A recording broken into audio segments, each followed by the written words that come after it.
right, I'm Alec Sinistedet here with the winning team from Indianapolis Startup Weekend, Fancy Pants. I'm going to let them introduce themselves. Hi, I'm Josh Clifford-Feingold. I'm a first-year Orr Fellow and I work at Tinderbox. I'm Amanda Lester. I'm a second-year Orr Fellow and I also work at Tinderbox. I'm Blake Bear and I'm a first-year Orr Fellow and I work at fifth year.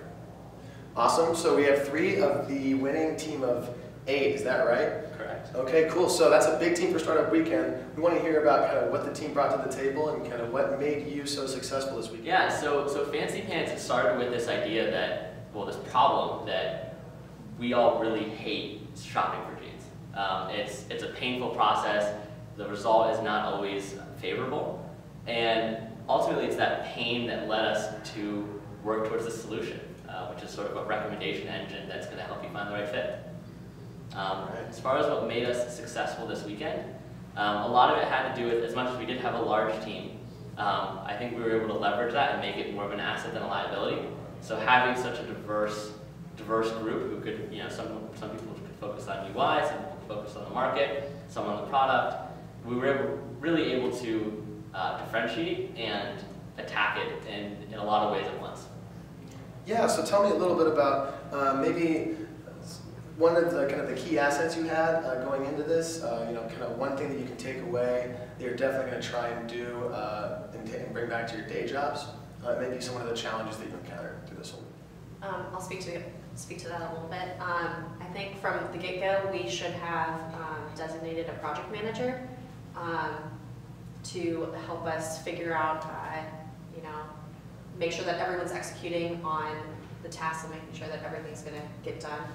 And then I also think we would have benefited from having sync-ups on an hourly basis to make sure that everyone's getting their stuff done. Interesting. So even in such a short time with such limited resources, you think it would have been worth it to designate one member of your team to just manage the project and keep everybody on track instead of spending the time building or designing? Absolutely. Yeah, I think our largest, one of the largest challenges is, like I said, with that having such a large team. I think we did a decent job of this, but definitely could have been a lot better. Was making sure that everyone was focused on what needed to be focused on, and taking 5 minutes off the top of every hour, and having that be reprioritization, and making sure that we all stay on the same page about what are we actually doing again. Even if it's just a minute here, what are you doing? What are you doing? What are you doing? And everyone kind of has the same sense of we're moving forward to this process, and we have this big picture view still, what we can drill down on our own, our own tasks that we need to be focusing on. Yeah. So I think it's really important. Cool. So I'm sure with even though you did have a great weekend, obviously very productive and of course very successful, those are some good lessons learned through experience. So those are kind of the hard lessons, right? So what was something that really helped you win? So I think one of the biggest things was process.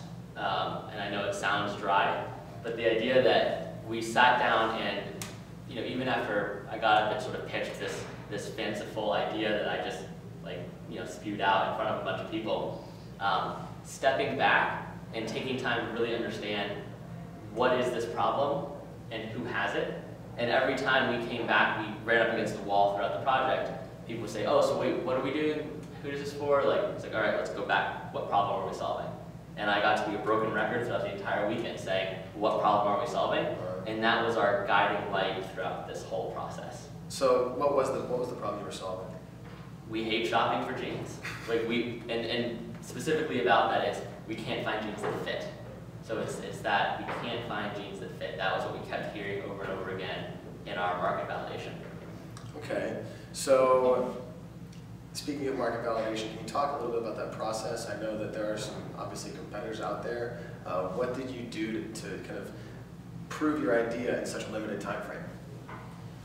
So we first started with going out to the stores. We did a little field market research.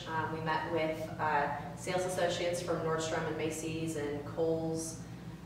So feet on the ground research. Yep, going in and observing both men and women who are shopping for jeans, and interviewing them, seeing why exactly they struggle so much with finding a pair of jeans that fits.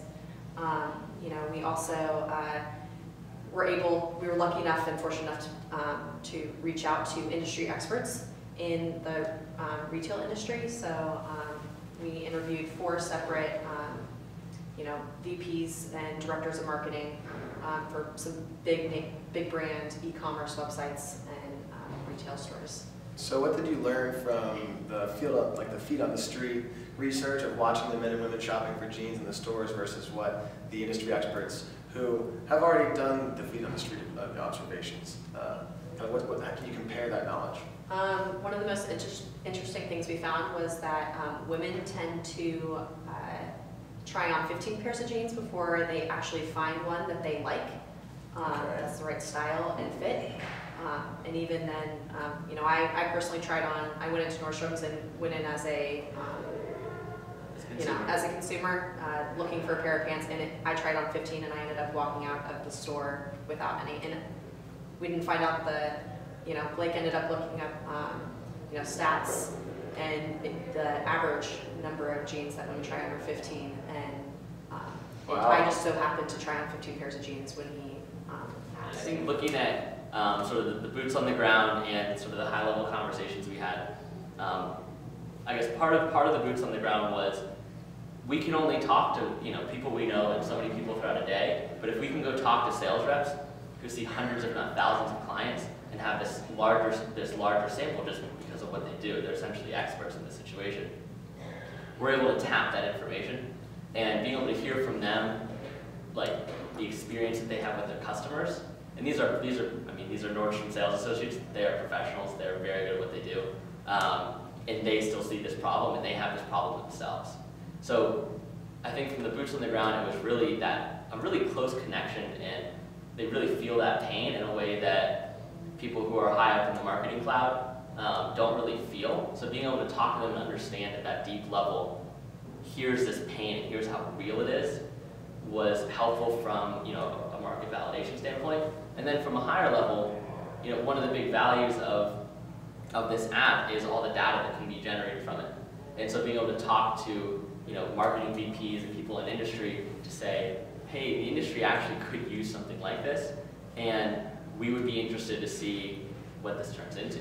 So that's valuable as well. I was wondering if you learned the value of that data. Originally, you said that you were the one that really pitched the idea, right, Josh? Yep. So did you know going into it that this was also a data play for large retailers? I think it was something I came up with about 20 seconds before I went up and pitched it. And Okay. Like, oh wait, hey, we're collecting all this data. Why don't we use it?